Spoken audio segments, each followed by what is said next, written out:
I paid my sister's rent, I bailed her out of debt. I even lent her my car. But when she crashed it, she called the police on me. My parents supported her. So I gave them a gift they'll never forget. My name is Rodrigo Alvarez. I'm 32 years old and I've spent a good chunk of my adult life fixing my younger sister Natalia's messes, covering her mistakes, paying her bills, stepping in every time she screwed up.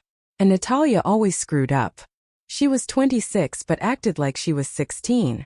She'd never held a steady job, never saved a penny, and never learned to take responsibility for anything. Somehow, that had become my problem. Our parents, David and Linda Alvarez, decided long ago that Natalia was too fragile for the real world. Mom always said she was a free spirit, that she needed time to find her way. Dad, on the other hand, simply refused to deal with her. So when she dropped out of college and moved back home, they made her my responsibility. Rodrigo, you're the older one, you've always been the responsible one. Natalia just needs a little help, that's all. It won't last. That little help turned into years of financial drain. I paid her rent when she couldn't afford it, covered her credit card debt when she maxed it out buying clothes and going on weekend trips, paid her car insurance because she forgot. And each time I told myself, she's my sister. Someday she'll change. But she never did. And this time she'd gone too far. The text that changed everything. It started with a casual text, like she hadn't done anything wrong. Natalia. Hey, taking your car for the weekend trip. You weren't using it, right? I stared at the screen, unable to process what I was reading. My car. The car I worked overtime for. The car I made monthly payments on. I called immediately, my heart hammering. What do you mean you're taking my car? I asked, my voice tight. Natalia sighed like I was the one causing the problem. Relax, Rodri, it's just for the weekend. We're going to the countryside, remember? I never told you you could take my car. You weren't even home. What's the problem? I clenched my jaw. The problem was it wasn't hers. But before I could argue, she'd already hung up. At that point, I should have called our parents. But I already knew what they'd say. Rodrigo, it's just a car. She's your sister. Why are you always so selfish? It's not like she stole it, she's just borrowing it. So I let it go. I shouldn't have. The 2 a.m. call. The next message came at 2 a.m., jolting me awake. It was Natalia crying. Rodri, I had an accident. I sat up so fast I got dizzy. Are you okay? I asked, my heart hammering. I think so. But the car? She gasped. It's wrecked. I barely heard the rest of what she said. Everything went blurry. My car. My responsibility. Her voice trembled. Rodri, you have to come. The police are being super unfair. Just tell them everything's okay. Okay? She wanted me to cover for her. Again. I took a deep breath, my fingers tightening around the phone. No, I said, my voice firm. I won't. Silence. Then a bitter, mocking laugh.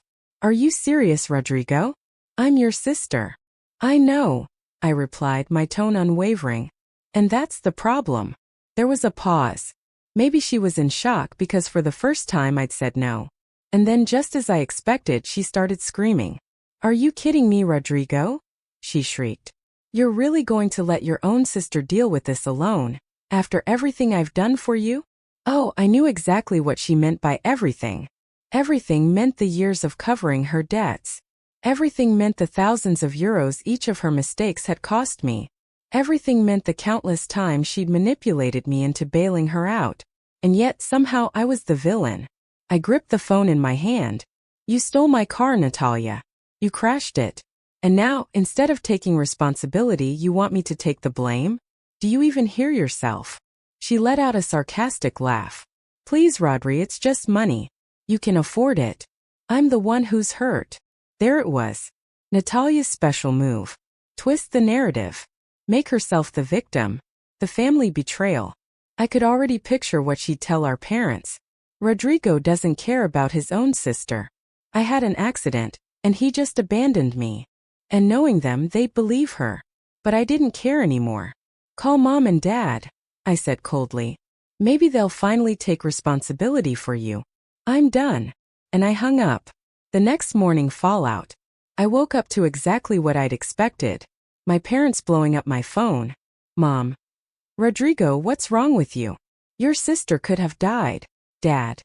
We raised you better than this. You have to take care of your family. Mom. The hospital bill is enormous, Rodrigo. She's your sister. I stared at the screen, feeling something I hadn't expected. It wasn't guilt. It wasn't frustration. It was exhaustion.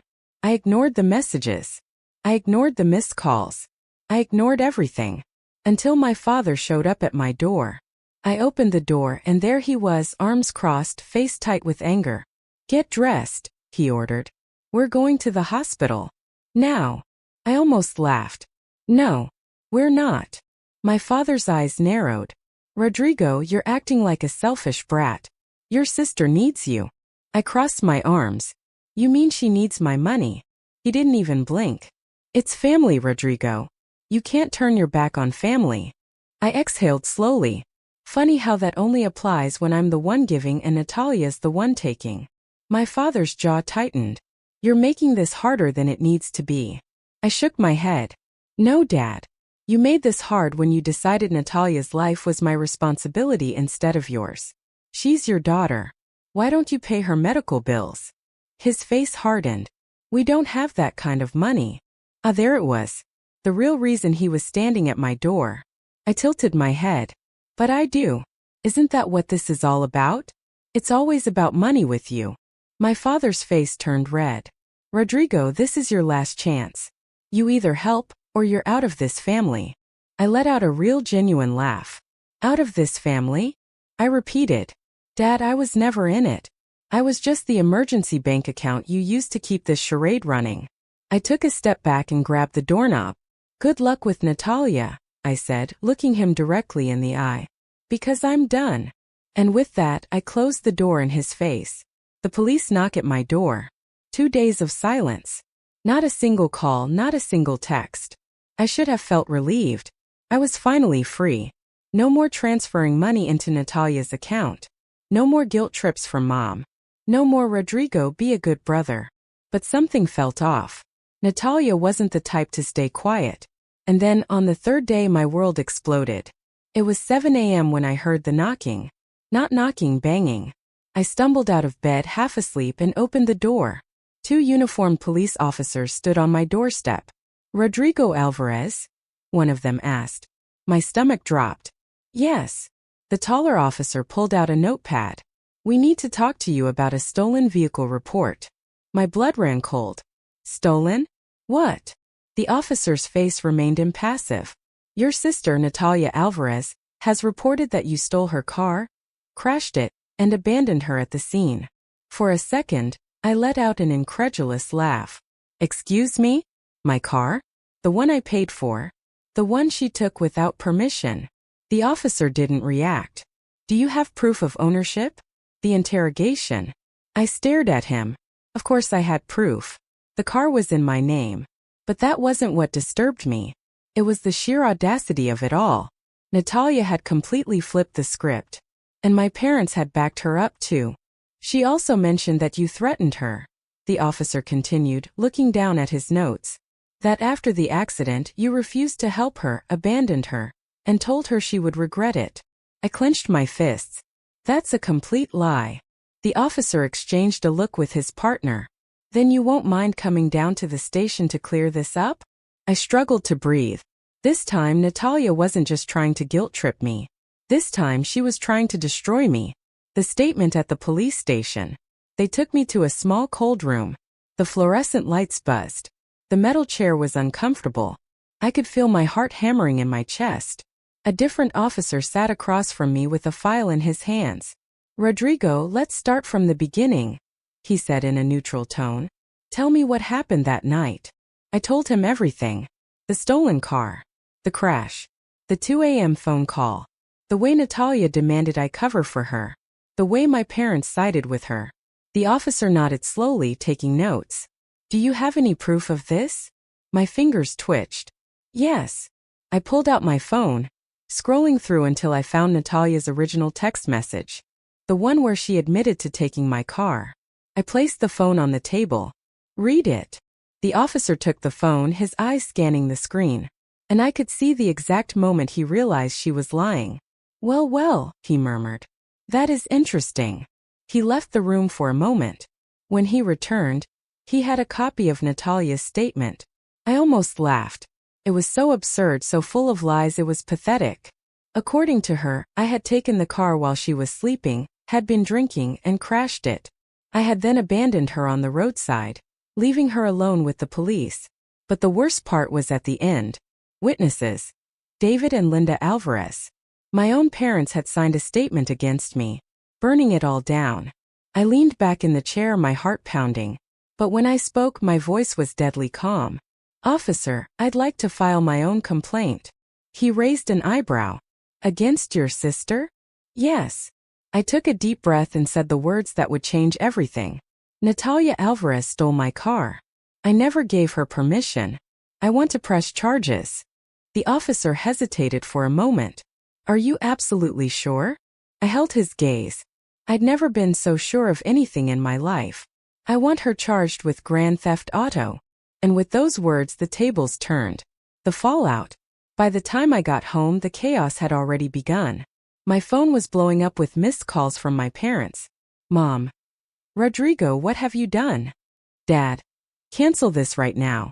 You're ruining Natalia's life." "Mom. She's your sister. Family forgives." And finally, the last message. "Natalia, to me, you no longer exist." I stared at the screen, my heart hammering in my chest. And then I smiled. For the first time in my life, I finally felt free. I knew this was going to blow up, but I never imagined how quickly. Natalia's downfall. By the time the police finished reviewing my grand theft auto complaint, Natalia was already in freefall. She wasn't facing a simple fine or a warning. She was facing serious charges. Stealing a vehicle wasn't a joke. Neither was filing a false police report. But the real fireworks started when she lost the one thing she actually cared about. Her job. The beginning of the end. The next morning I got a call. It wasn't from Natalia. It wasn't from my parents. It was from her boss. "Mr. Alvarez? This is Ana Campos from Iberian Consulting." I blinked. Natalia worked at Iberian Consulting. Why were they calling me? "Yes," I replied cautiously. Ana cleared her throat. "We're calling in relation to an ongoing investigation concerning an employee, Natalia Alvarez. Her name came up on a police report, and we wanted to verify some details." My heart leaped. I kept my voice steady. "What details?" "Your sister mentioned you as a character witness in an internal review we're conducting. We just wanted to confirm if you're involved in any legal matters that might affect our case." I almost laughed. Legal matters? She meant stealing my car and filing a false report to get me thrown in jail? Silence. After a pause, Anna's voice sounded tighter. "I see. That's all we needed. Thank you, Mr. Alvarez." Click. Less than 3 hours later, Natalia started calling me. The meltdown. First call, 10:37 a.m. Ignored. Second call, 10:42 a.m. Ignored. Third call, 10:45 a.m. Voicemail.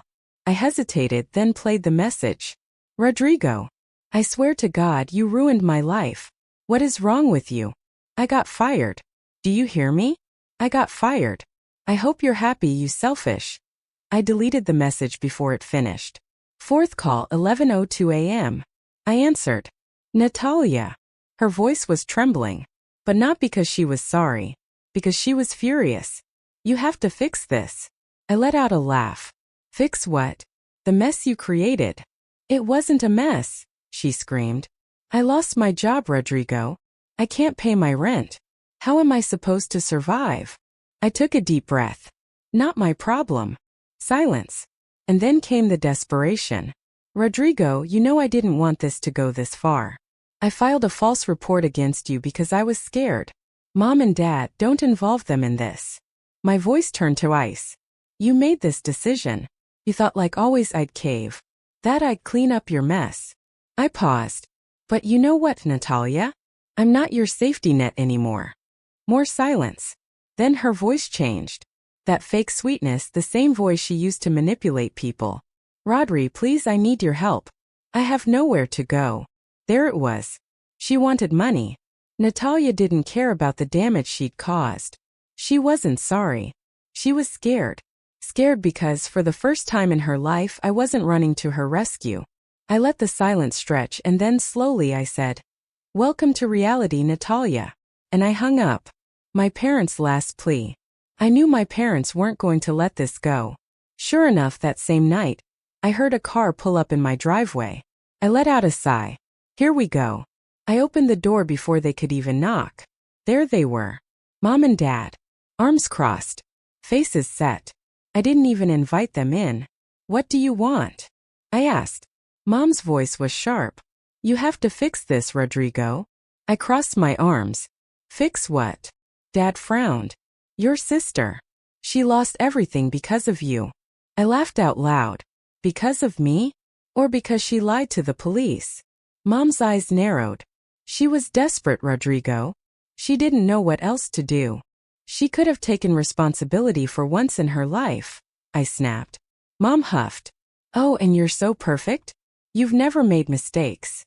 "I've never made mistakes that led to an innocent person being arrested," I countered. Mom's lips pressed into a thin line. "Rodrigo, she's your sister. If you don't take her in, she'll be on the street." And there it was. The real reason they came. They wanted me to let Natalia move in with me. I looked at both of them directly in the eyes. "No," Mom gasped. "Rodrigo." I held my gaze steady. "You didn't listen to me when I said I was done. You took her side. You called me selfish. You backed up her lies. And now you want me to open my home to her." Dad's voice was low. "Rodrigo, we're family. Family forgives." I exhaled. And then I said the words that sealed my fate. "Not this time." I closed the door in their faces. I heard Mom let out a choked cry. I heard Dad mutter something under his breath. But I didn't care. I locked the door and walked away. Natalia's bottom. 3 days later I received the last message. "Natalia, I'm leaving town. You seriously ruined everything, you know? You got what you wanted. I hope you can live with yourself." I stared at the screen. I didn't feel guilty, because for the first time in my life I had chosen myself. The final goodbye. Natalia was gone. The family group chat was silent. No calls from my parents. No guilt-tripping messages. No demands for money. Nothing. For the first time in years I was truly alone. And yet I felt empty. I should have felt relieved. I had won after all. Natalia was out of my life. The toxic cycle was broken. So why did I feel like I was standing in the ruins of a war? Maybe because deep down I had always believed that someday she would change. Maybe because, despite everything, there was still a small part of me that wanted to be her brother. I was still thinking about that when I heard the knock. A soft, hesitant knock.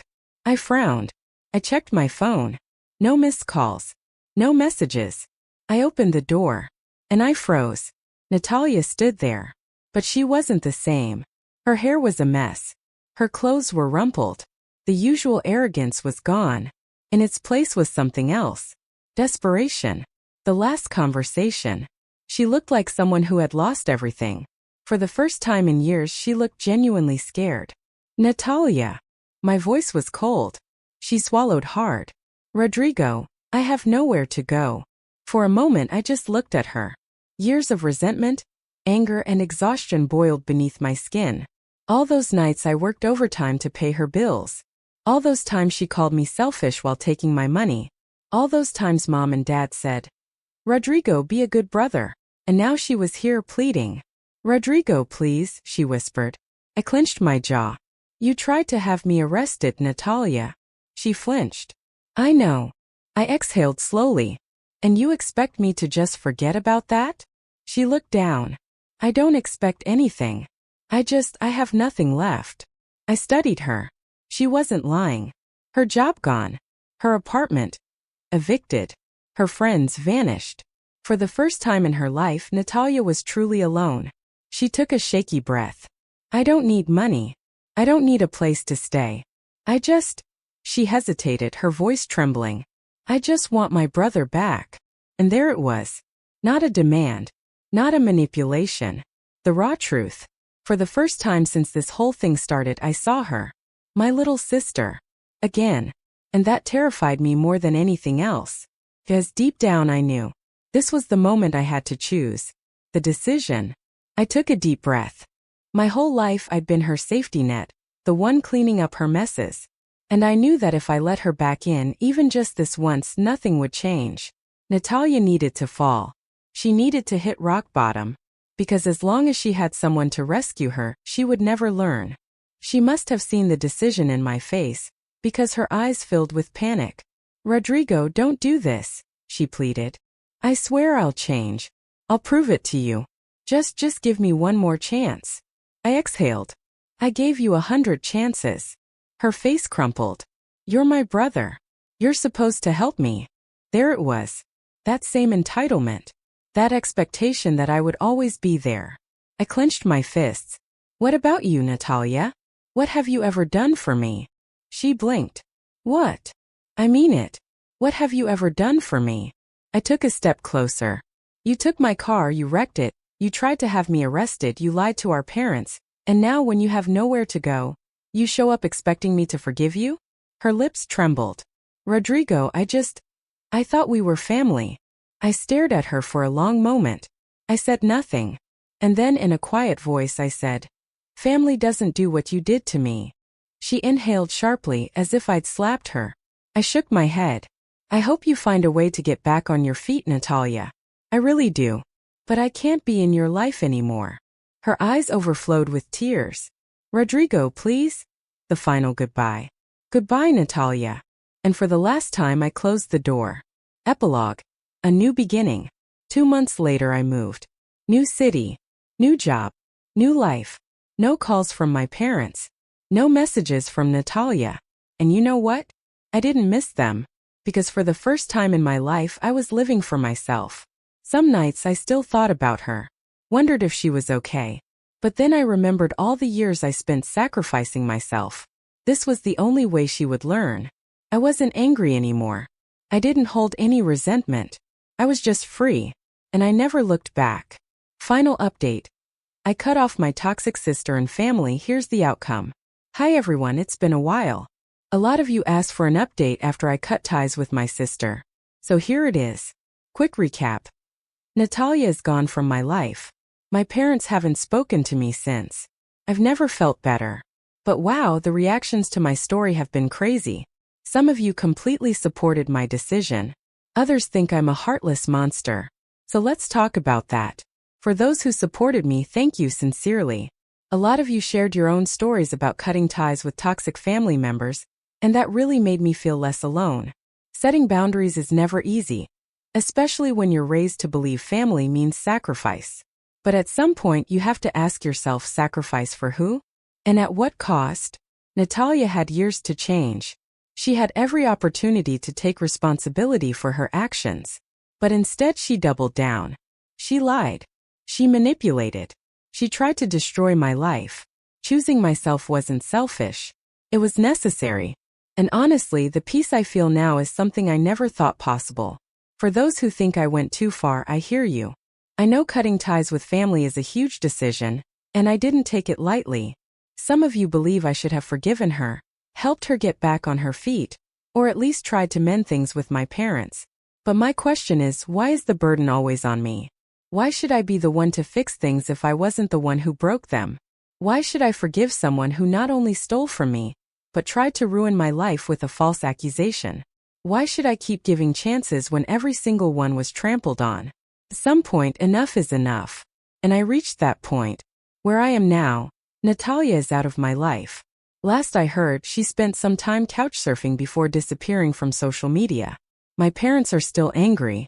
Since I refused to take her in, they haven't spoken to me. I'm happier than ever. New job, new city, no guilt. So I want to know your thoughts.